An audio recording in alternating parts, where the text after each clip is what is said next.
Everyone. Today is Tuesday, January 7th. Welcome. I'm Jeffrey Morgan, and this is a talk I host twice a week to discuss my experiences on the path of soul transcendence. This offering is brought to you by the Movement of Spiritual Inner Awareness with the encouragement and support of John Morton, who holds the mystical traveler consciousness, which is the spiritual consciousness that allows us to do the work that we're doing here today.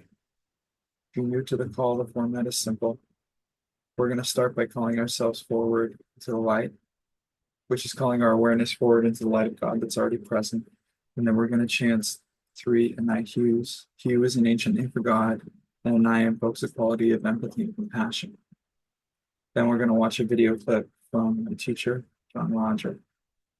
And then I'm going to do a reading by a poet called Andrew Colliver.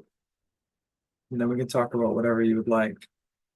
I think in this instance, as I know, Mary and Ron are preparing to potentially evacuate.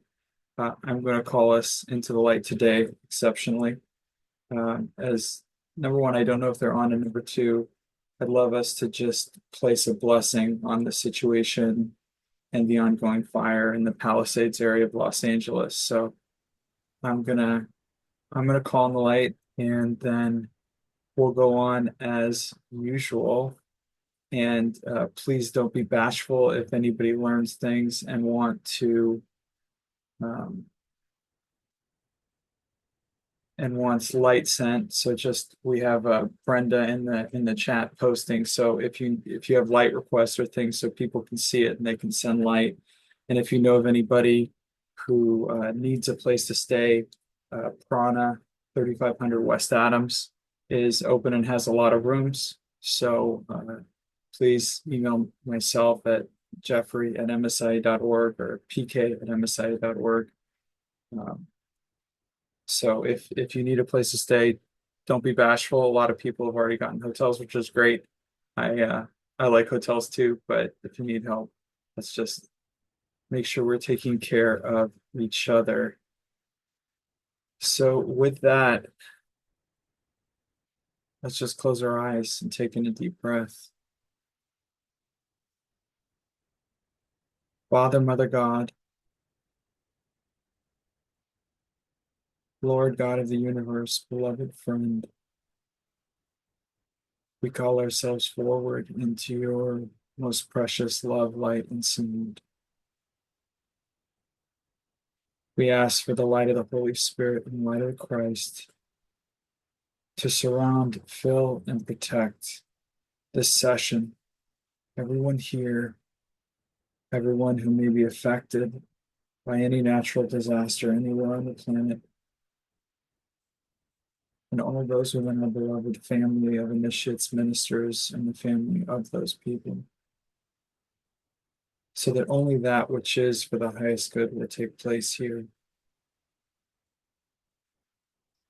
We open ourselves to receive of the guidance and the healing and the clearing of spirit. And we ask that any karma or negativity that can be lifted be taken into the highest realms of light and dispersed into the nothingness from which it came. We do this process in the presence and under the guidance of the mystical traveler consciousness. And we ask this consciousness to remove any doubts, fears, or any negativity that would stand in the way of all that has been prepared for us in the preciousness of this moment. And we do ask all of this for the highest good of all concerned and the destinies of each soul on this planet.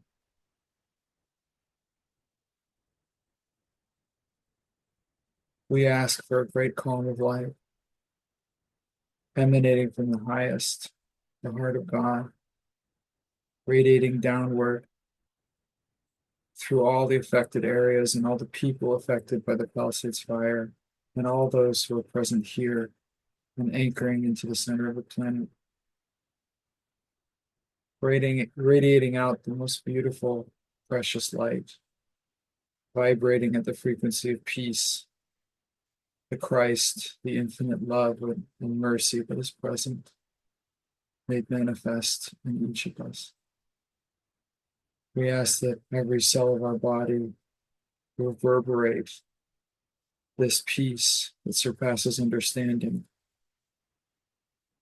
that we experience and inhale and carry forward that whole spirit, that Holy Spirit that we all are, that we all participate in each moment. We ask for a special blessing of light to be placed on all the Davic forms involved in this action of cleansing through the fire, and that any karma that can be transmuted and cleared, so that those who may be harmed or injured may be protected, or that karma be transmuted through grace. We open ourselves now to receive the blessing and grace of the mystical traveler in Christ consciousnesses.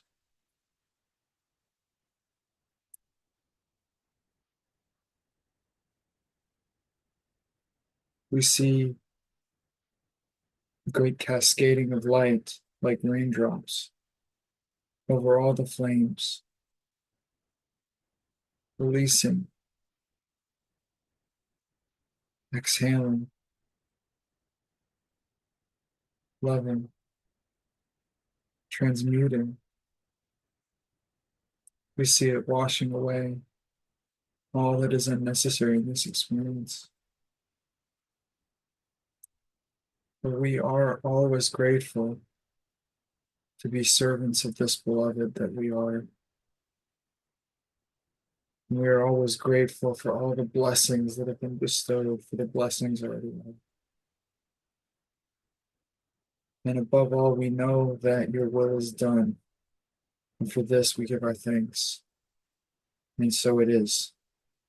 Berush Vishen.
You could look at it this way. God said, you've really worked real hard in the illusion fields of the spirit world. I want you to have a vacation. So have about, anywhere from 60 to 80 years on earth. Just do anything you want to. It's the joy of playful land where all the gods and goddesses go just to get away from all the humdrum of heaven. And here we are. We're going, who needs this? Well, we elected to come here because it was vacation time. And see, vacation is something you look forward to, something you endure, and something you look back on with nostalgia. So when we look back on nostalgia, we reincarnate back to do it again. These are choices of our existence. And if we just continue to keep making the choice, never the choice against,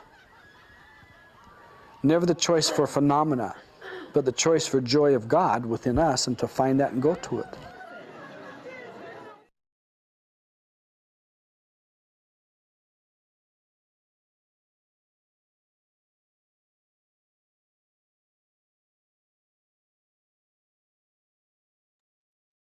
Hello. All right. Can you all hear me okay? Excellent. So this is a poem called Come by Andrew Colliver. Every day I am astonished by how little I know and discouraged obedient as I am to the demand to know more, always more. But then there is the slow seep of light from the day, and I look to the west where the hills are darkening, setting their shoulders to the night, and the sky peppered with pillows of mist, their bellies burnt by the furnace of the sun. And it is then that I notice the invitation didn't say, "Come armed with knowledge and a loud voice." It only said, "Come."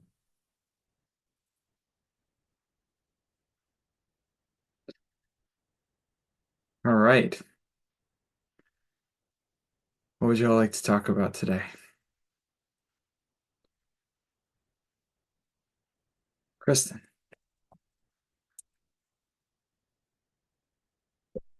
Hello.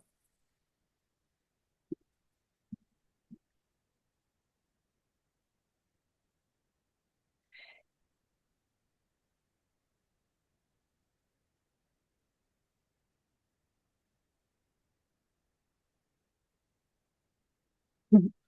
Um, so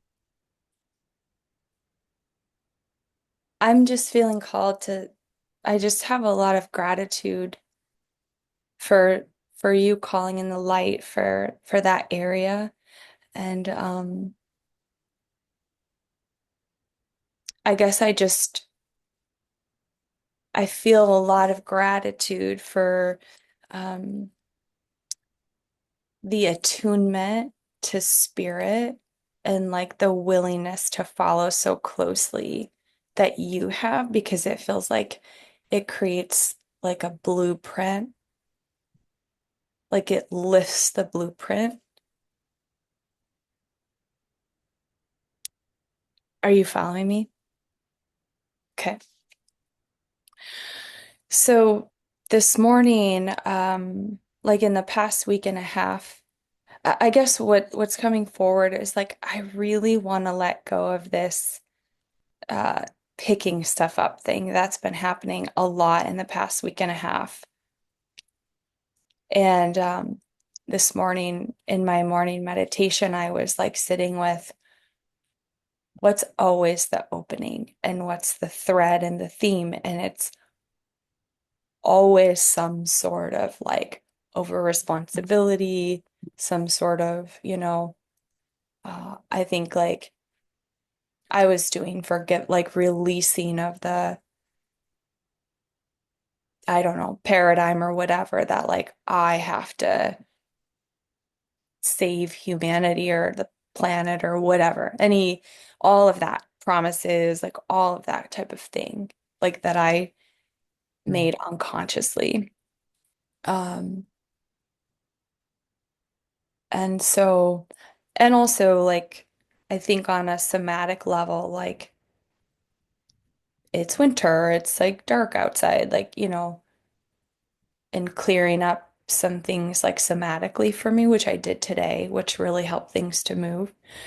But I really feel like I'm ready to release all the unconscious over responsibility.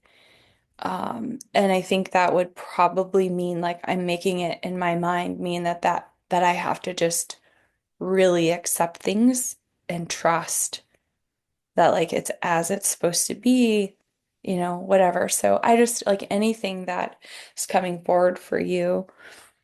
Um,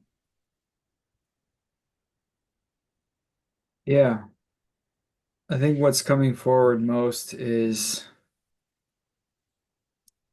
I'd say, a deep understanding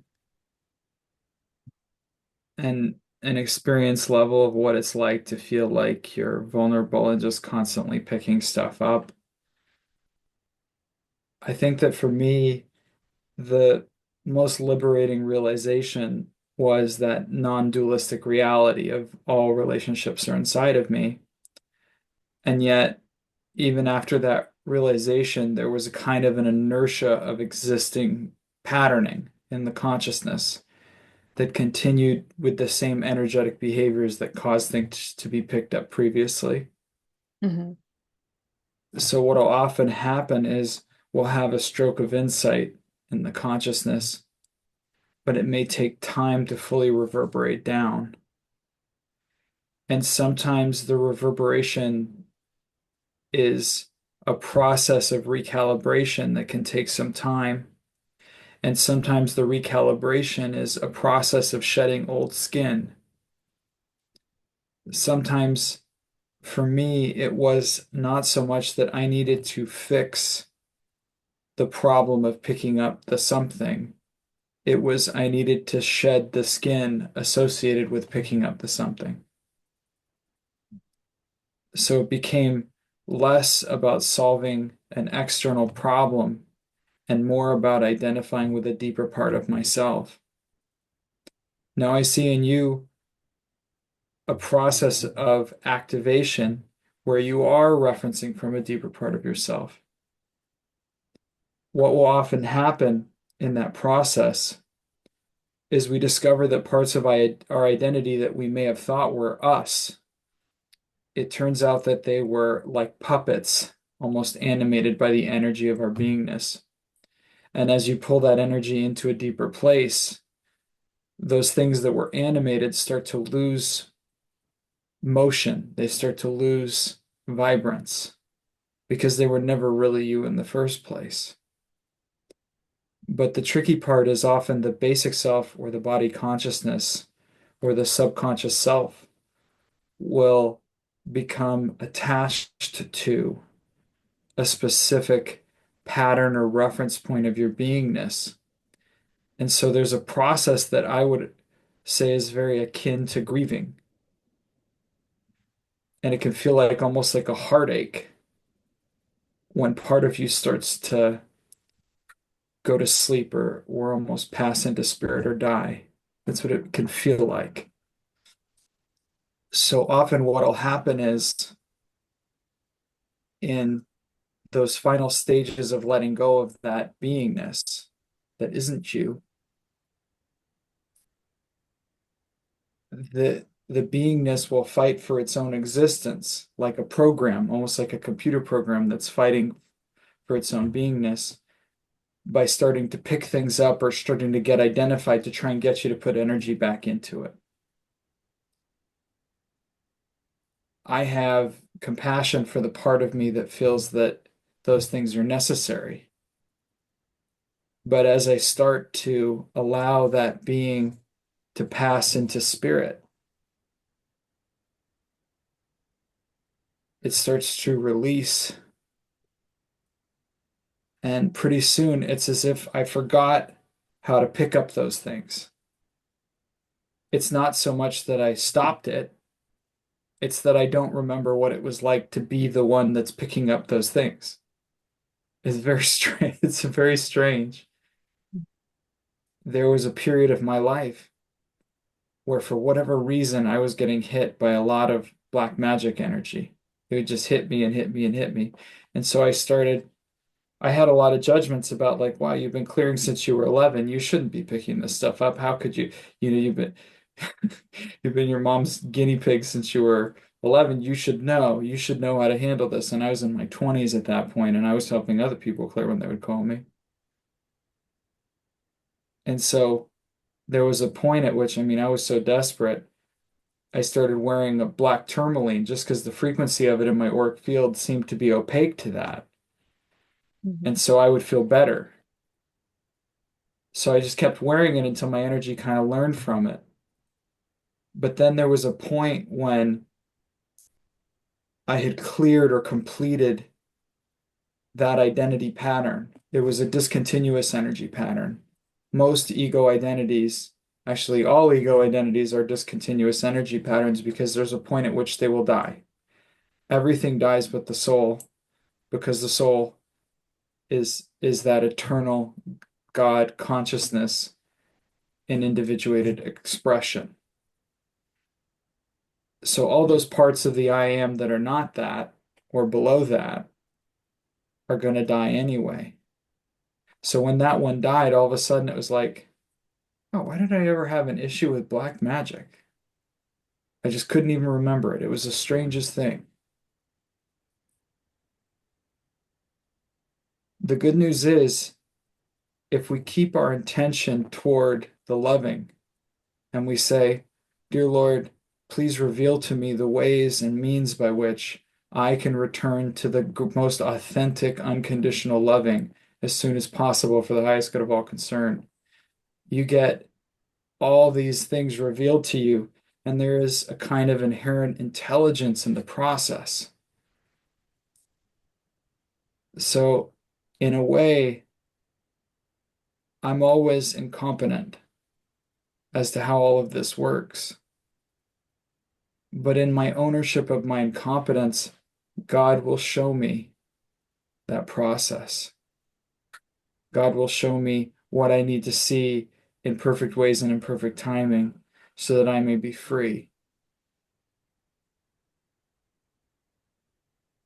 Love needs no explanation and oftentimes is most potent when it makes no sense whatsoever.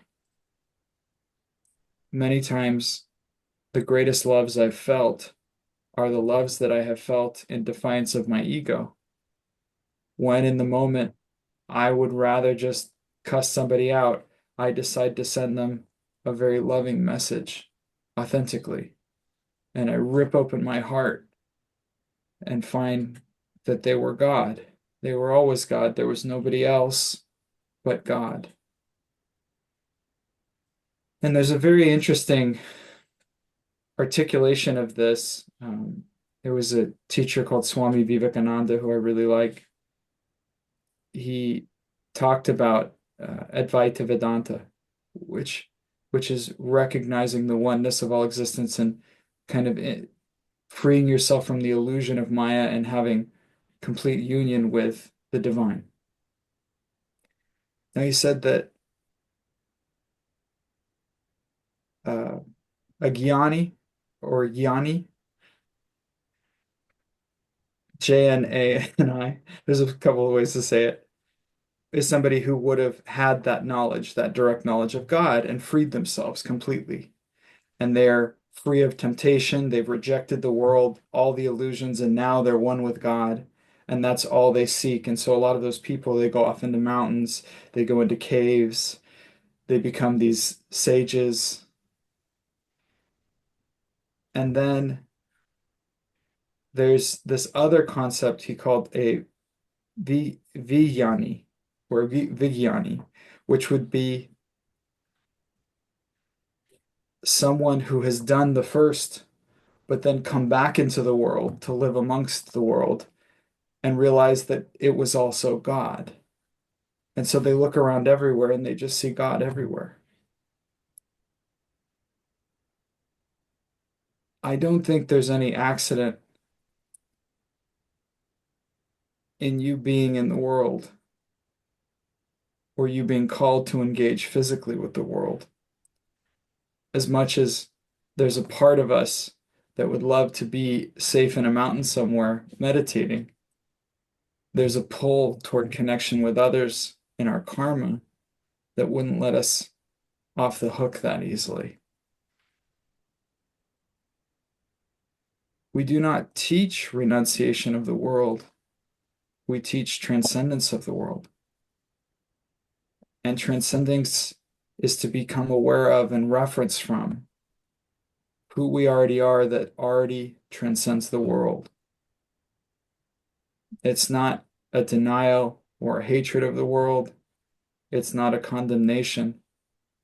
In truth, we're taught by our great teacher to love our enemy.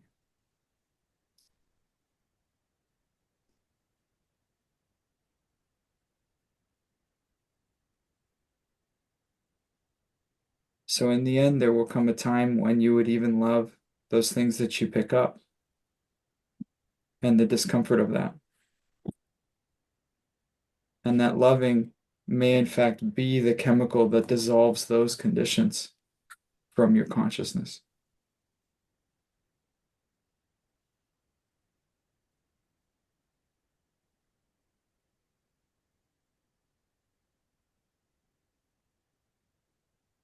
Hope that helps.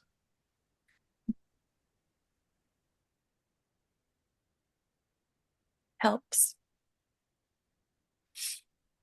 Thank you. Thank you.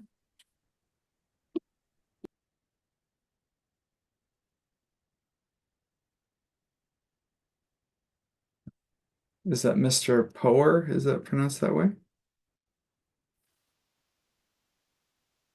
I can't hear you right now if you're talking. Maybe there's a connection issue.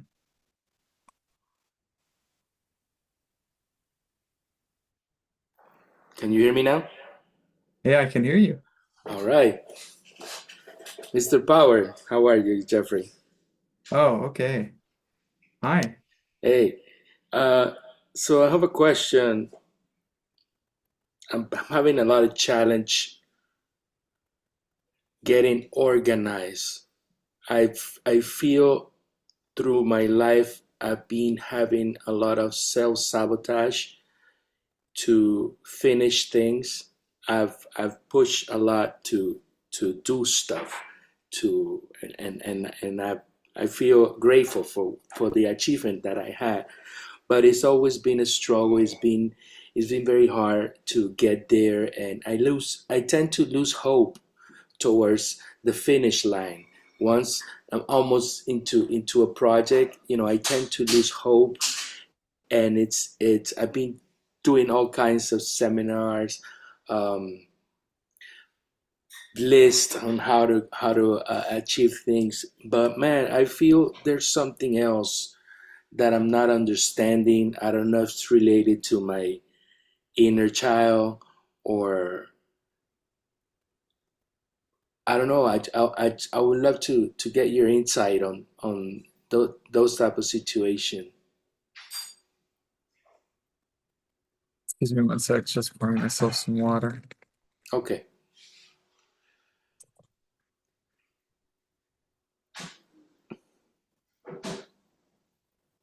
Okay.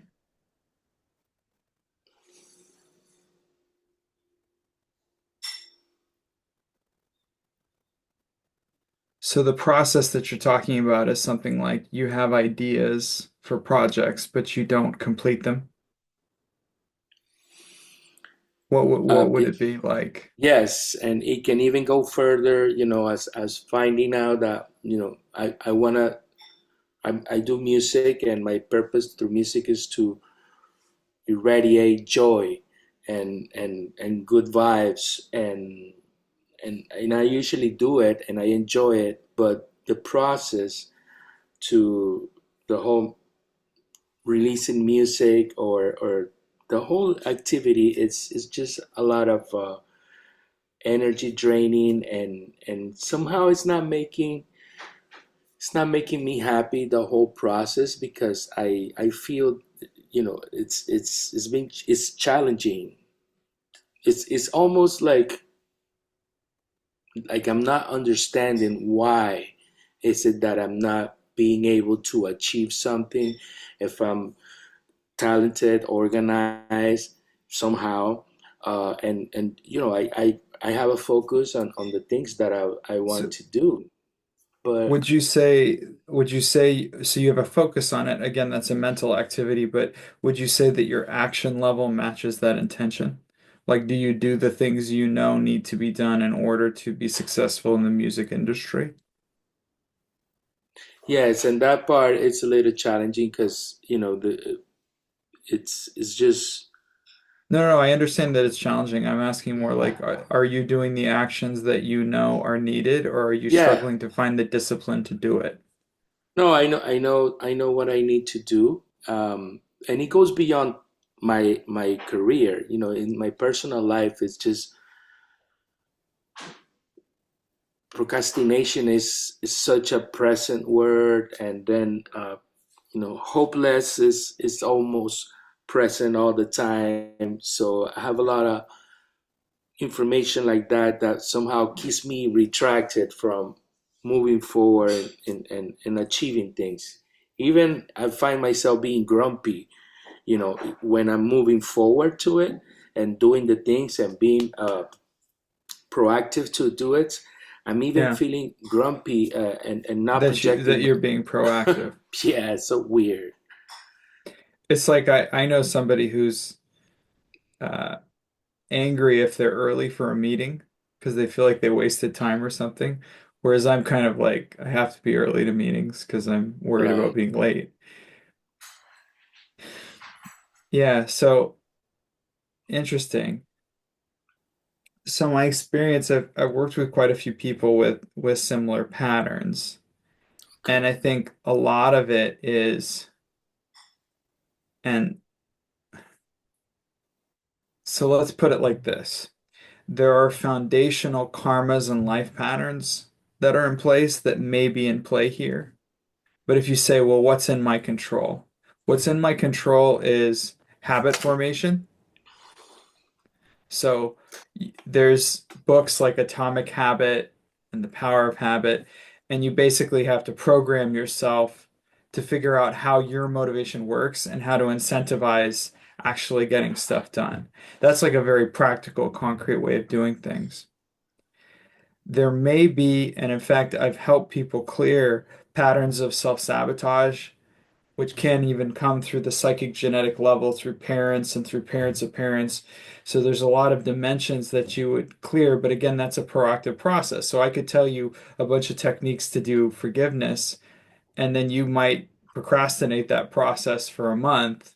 So it's a little Mm-hmm. bit tricky that you're going to have to at some point use your willpower instead of your won't power to start to move the energy. Now, what you would read about in Atomic Habits and what is probably relevant for you is microscopic steps. And in fact, John Roger, who I played an excerpt from him earlier today, Yeah. I think he has a seminar called The Power of Microscopic Changes. So it's not about the grand design or the big idea. It's about what's the microscopic thing I can do today.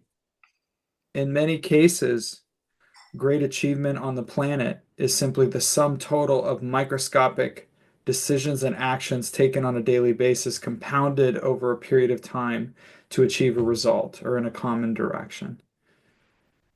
So instead of thinking about the grand idea, because what'll happen is people with sensory processing sensitivities, and I get the sense that part of the music abilities and the things you got going are related to some of your sensory uniqueness. The way you process the world is somewhat unique. And it may also be related to some of the weight you carry on your body because a lot of that sensitivity is protected against through weight. So the sensitivity starts to, it's like it's a dampener. So understanding that you have a processing issue, you can overwhelm yourself very easy with big ideas. You can overwhelm yourself very easy if you think too big. But if on a daily basis you just say, okay, I have this piece of paper on my wall and I have this one positive action that I know is in the direction of the me that I want to be later. And then I'm just going to draw an X every time I do that each day. And it might be a small thing. I mean, my microscopic step is literally walking a loop near my house once or twice a day to have a certain number of steps. I don't think if I go into my head, I go, oh man, I need to go to hot yoga. I need to do an exercise routine. It's too much. And especially for somebody who's more creative and artistic and associative, your consciousness isn't going to work in a linear fashion. You're not going to think to yourself, okay, A, B, therefore C, and it's like a straight line. You're jumping all over the place anyway. Mm. So why would, if that is at a base level, how you process, period, why would you think that the way you get things done would work as a linear process where you say, I'm going to set this goal and then I'm going to do this thing and I'm going to, if your consciousness doesn't work that way, I'm a big fan of like work with what you got, love what you got, and figure out how to make that thing work. So for me, there's always a dimension of clearing emotions, subconscious dynamics, self-sabotage patterns, negativities, all that kind of stuff. That's still there because you need to clear all the static in your channel. So there may be the voice of a relative when you were young that said, "Don't be a musician." So you got the "Don't be a musician" fighting with the "I want to be a musician," and that fight means that you're going to have to put out twice the effort just to get something done. So if you need to clear that, you got to clear that. But then there's a practical reality called how do I process and how do I work harmoniously with how I process in a way that allows me to take care of myself so that I can help take care of others. What doesn't help is to judge it. See, you've got in your head going, I should be here and I'm here and therefore something's wrong. I would let all that go. The question is irrelevant. The question is simply, what's the direction I want to go for the experience that I want, not the symbol, but the experience that I want. And then what is the microscopic step I can take today in that direction? So if you think about it like this, let's take an activity that I personally don't like very much, filing my taxes. Now, if I just say, oh, I got to file my taxes today, I'm going to go, oh my God, I'm just never going to do it. But if I just say, I'm going to download the form, or I'm going to download my W-2, or I'm going to download this donation statement, or I'm going to scan just one little thing. I'm not going to think about filing my tax. If I think about filing my taxes, I start getting the sweats, I curl up in a ball, and I don't want to do it. But just this one little thing. It's like a lot of people lose track when even in the context, relationships are largely like this too. So you talk about how relationships will start to degrade over time. They don't degrade at a macroscopic level, they degrade at a microscopic level. It is the conversation you avoid. It's the contemptuous comment you make. It's the little detail over and over and over that builds up into lots of trapped emotions and upsets. So it becomes a practice of how do I clear the air on a daily basis with this person? How do I say I love you one more time than I say a criticism? How do I track that and make sure that compounded, because the sum total of those interactions is what we call a relationship. The sum total of your interactions with yourself are also what we call a relationship. So you need to be real careful about the words you use against yourself and the words you use to describe your life and how negative or positive those are, because you can create these patterns of demotivation. If you're already working against programming that is in contradiction with who you want to be, and your basic self is doing the best it can to put the energy out, and you're working so hard and you're breaking through all of these self-sabotage patterns that you might have inherited. And then on top of all of that, you're telling yourself that you're a big failure and you can't get anything done. And why didn't you do it? That part of you that's putting out the energy is listening to that, going, "Oh my God, well, geez, I'm trying so hard, and yet, and it's still not good enough," and you feel horrible. So it's very, very important that you continue to speak lovingly with yourself and that you have compassion. You came in with sensitivity and you're working with it the best way you know how. That's not an excuse to sit on your laurels and do nothing about that, but that is an opportunity to love yourself and to not use your sense of achievement as your definition of value. You could start with just my value is inherent and I'm making choices that align with my preferences in life. On a daily basis, we're presented with this from a health context. We're presented with this from a relationship context. We're even presented with this from a spiritual context. Am I going to sit down and do spiritual exercises, or am I going to check the sports scores on TV? Right? It's all tiny decisions. The mistake that most people make, though, is they try to white knuckle it and they try to force it. And if they get a lot of resistance, A, it may not be time because there's a rhythm to the consciousness. But B, there may be a part of us that isn't getting what it needs, and we're not listening to that voice. We're not listening to the voice within that's saying, wow, this isn't really working. I don't think I can do this, and might have something to tell you about what to release, what to heal, what to let go. So I talk about building the habit patterns and building these compounded behaviors over time, but we should never ignore the patterns of behavior and how they may indicate what may be going on inside of us underneath the surface. Because we're complex beings. And the clues are always going to be at that level of connection and pattern. And then we'll see, oh my goodness, I notice that every time I get up to do this, I cringe and I can't figure out why. And then you remember, oh my God, because when I sat down to the mixing board when I was this age, I was yelled at by my boss and I was just an intern. And I just feel so unsafe every time I sit down at a mixing board. So then you go, okay, how am I going to clear that? How am I going to do forgiveness? How am I going to heal that? But you see, it's not about judging yourself like, oh, I'm wrong. Something I did is wrong. I should have been able to do this. See, if you start doing that judgment stuff, you're not going to get the pattern. You're not going to understand what's really behind the behavior. But it's complex because people are complex. Now, people don't have to be complicated. Complicated is more about how they relate to that. But it is complex in that there are multiple dimensions involved in the process.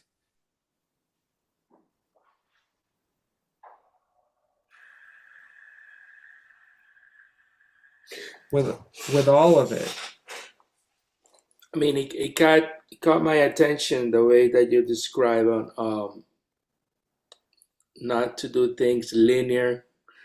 Because when I do a to-do list, I start suffocating and feeling overwhelmed because it's like a reminder of all the things that I have not done. And then, when I do the list and I know I have to prioritize, but sometimes I feel like I go randomly choosing stuff to get out of the way that are not necessarily the ones that Important. I put in the line, or I find myself, going into a whole development of things that were not supposed to happen in that list. I'm very rebel with that part. Yeah. So trying to control yourself hasn't really worked for you. So maybe it's time to kind of look at working with yourself in a way that you're cognizant of and understand how the intricacies of your consciousness work in relation to this pattern, and that you find ways to do little things on a daily basis. So, like, for example, it may be that the things that you put in your to-do list are too big. It's like savings. People always talk about like $1 a day solution. Well, $1 a day solution is $365 a year. And if you add a little bit of interest to that, it's slightly more. Hmm. So I think for you, with everything that you want to achieve, what's that $1 a day solution that's going to allow you to get there eventually? What's the microscopic change that you can, what's that inch toward the goal line that's going to bring you? And you'll look back if you just make it part of your normal. It feels so good, and it can start out psychologically. If you just start out with a couple of these basic things, like there's an entire psychology around making your bed every day. If you could just start your day off with just a little couple of things ticked off your list that go towards some of your goals and the things that are important to you, and it could be a small, this is a daily practice. You will find that when you look back in a few months, you'll go, oh my God, I can't believe how much progress I've made. Excellent.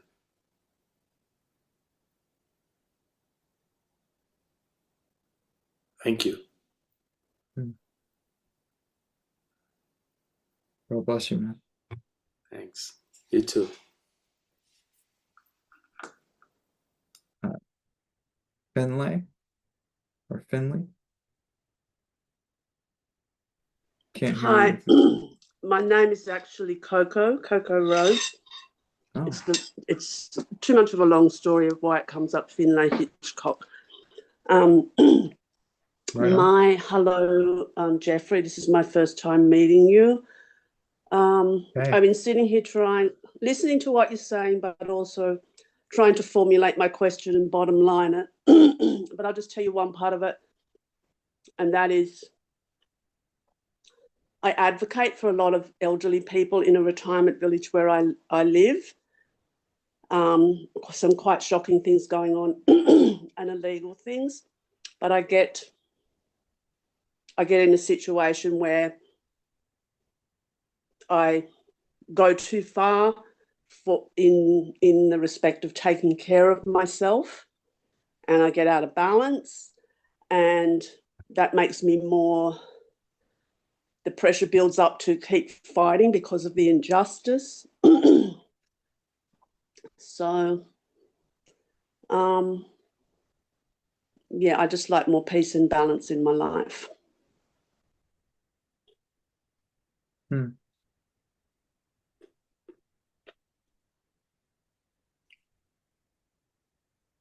So you'd like more peace and balance while you advocate for people and do what you need to do on that Yes. level. Got it. Mm.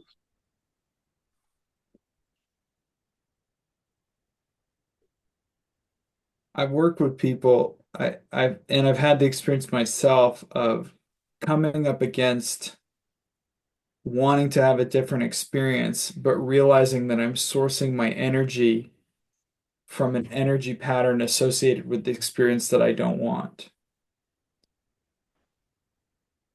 So, for example, I know people who run very effectively on anger, and I know other people who run very effectively on fear. And then they come to me and say, "Hey, help me clear the anger, help me clear the fear."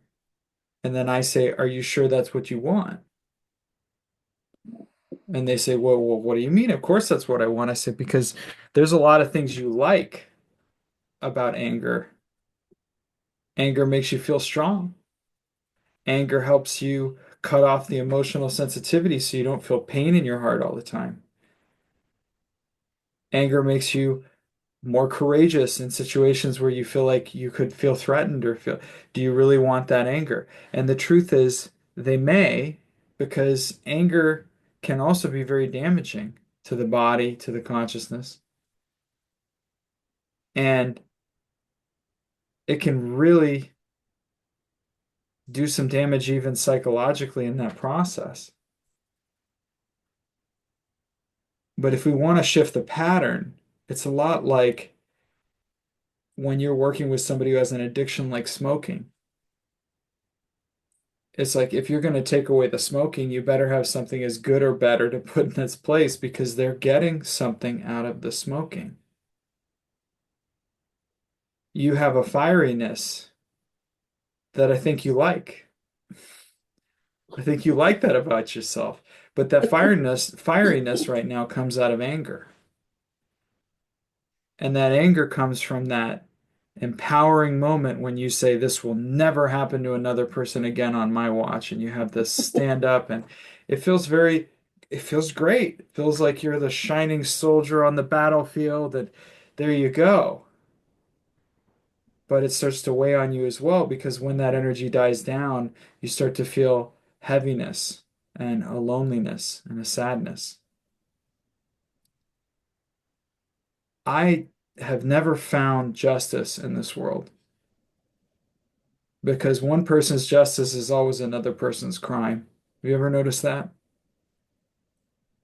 I don't know because I'm only looking at I Yeah, can only see well, it in my exactly, of course. experience. From your side, of course. But I entertain the idea that yeah, people do see things differently. They The do same indeed. situation. They see the same situation very differently.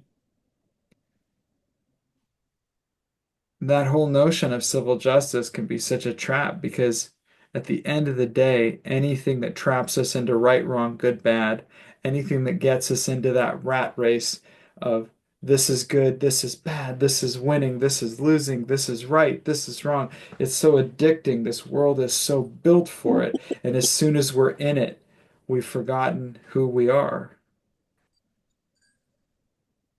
So the question becomes, if you are in alignment with your karma, which I would say that you probably are, to go do this advocacy stuff, can you do it in a way where your expression is sourcing from loving?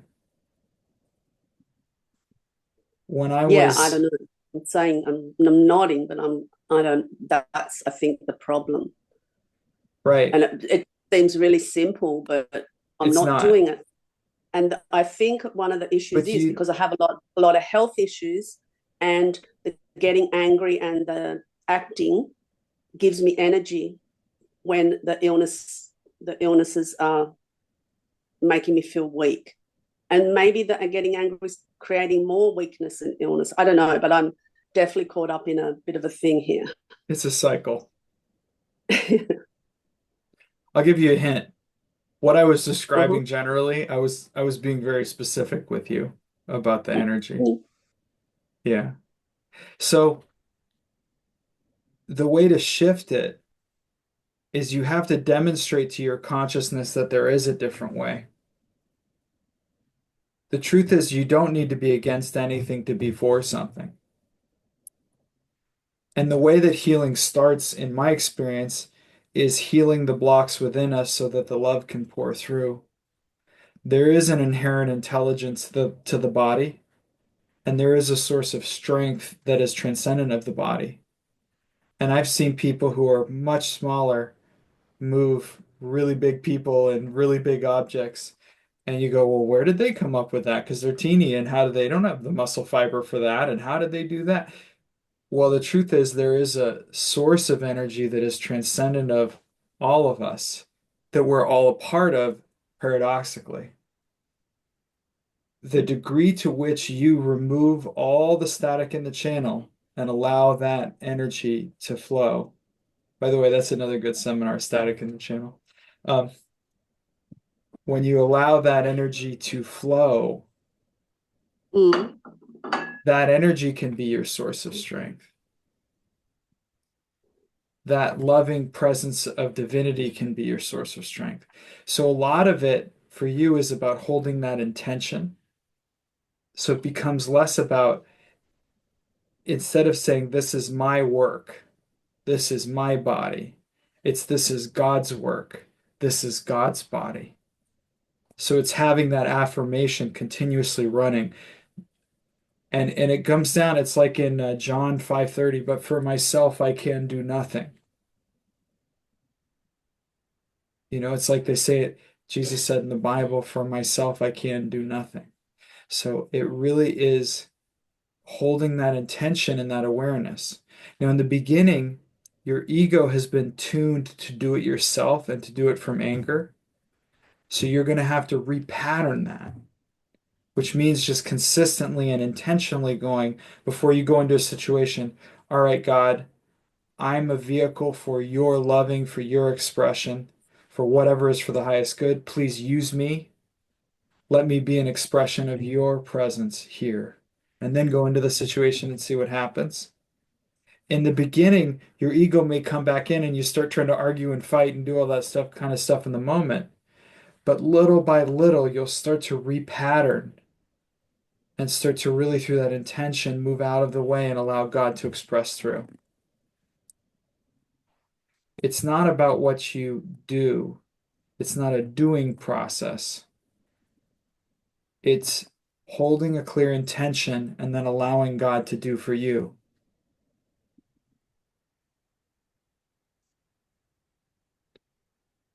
Another good JR seminar, opening up and allowing God to do for us. Well, I'm on a roll. I'm just writing these down. I'm sure Sorry, somebody will what was put it it? in the chat. Yeah, Opening up. opening up and allowing God to do for us. It's a very good seminar. Man, it's one of my favorites actually. It's very good.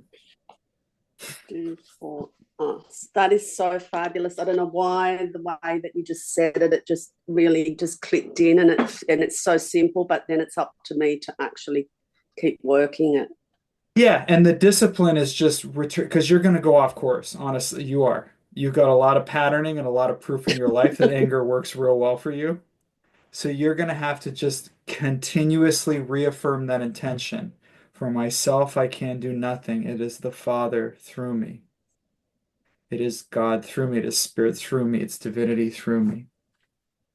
And then just for a split second, you may be able to start to feel what it's like to be juiced up by loving.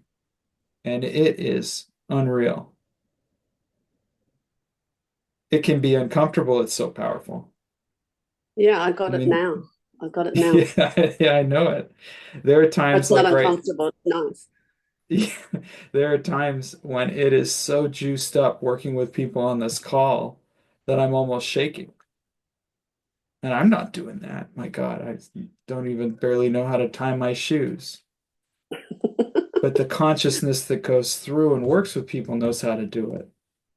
And that consciousness that goes through and works with people is the same consciousness that's inside of you. And the truth that you recognize in the things that I say is your truth. And the truth that is truth transcendent of condition. And it has nothing to do with this personality person moving their mouth and happens to be on camera, and everything to do with the truth that we all are. And there are times when loving can look real violent.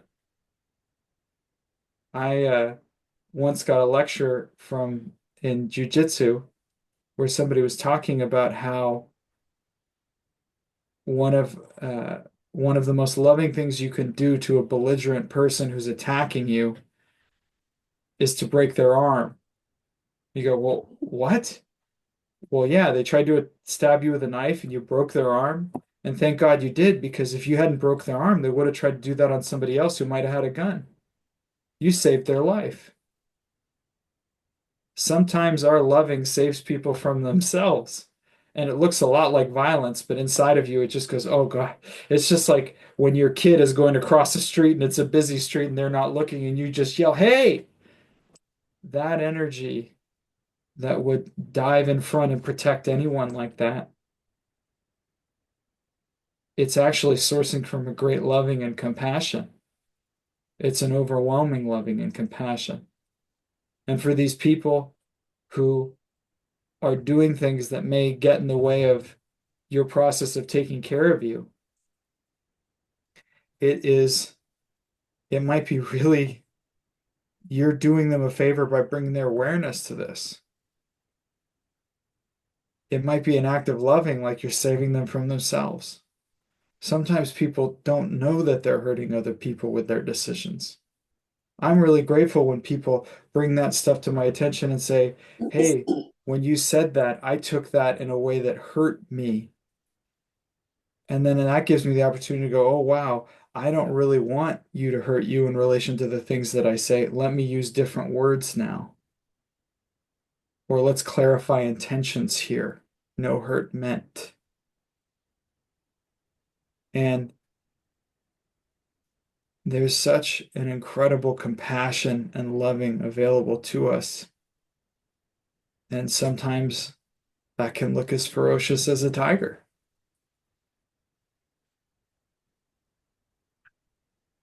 And thank God for even God in the tigers. Thank God we all have each other.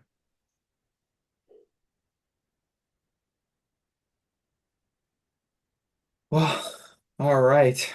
I think it's time for me to call it a night. And please, can everybody who may know of anybody who needs anything in relation to the fires that are going on in LA, please let me know. Again, Jeffrey at msia.org or PK at msia.org. We'll get it to the right person. Love you all. Have a blessed time with someone you love, especially you. The blessings already are. Thank you. God bless you, Jeffrey.